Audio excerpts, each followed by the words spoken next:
And now we go to the Trump transition, where fallout continues over the president-elect's phone conversation with the president of Taiwan. The phone call stirring up tension and concern for China.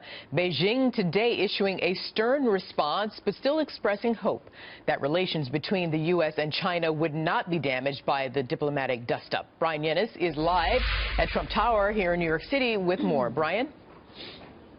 Good evening, Arthel. Well, look, President-elect Donald Trump is defending this phone call as congratulatory, while also suggesting and downplaying the notion that this is somehow controversial by suggesting that it was the polite thing to do, noting that we sell some $45 billion worth of arms with Taiwan since 1990. In the tweets last night, Trump tweeting, "The president of Taiwan called me today to wish me congratulations on winning the presidency. Thank you. Interesting how the U.S. sells Taiwan billions of dollars of military equipment, but I should not accept a congratulatory call." Now, the Trump transition team says Taiwanese leader Tsai Ing-wen called to offer her congratulations. The call was planned. They spoke about the close economic, political, and security ties that exist between Taiwan and the United States.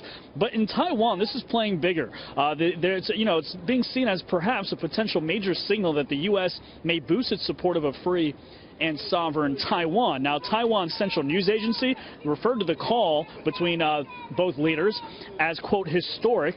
They said the two spoke for roughly 10 minutes about establishing a closer cooperative relationship.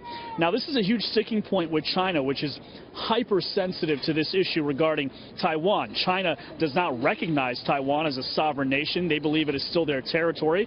China filed a formal complaint with the U.S. Saturday, saying in part, quote, "We urge the relevant parties in the U.S. to abide by the commitment to the One China policy and to handle Taiwan-related issues with caution and care to avoid unnecessarily interfering with the overall situation of China-U.S. relations." The Democratic National Committee also weighing in, criticizing Donald Trump. Donald Trump is either too incompetent to understand that his foolish phone call threatens our national security, they said in a statement, or he's doing it deliberately because he reportedly wants to build hotels in Taiwan to pad his own pockets. This is a notion that is categorically denied, Arthel, by the Trump transition team. So we hear how the Democrats, or at least some of them, are responding. Let's go to the other side. I mean, we know that Senator Tom Cotton, Republican senator from Arkansas, is praising Donald Trump for taking the call. How else is this playing out inside the GOP?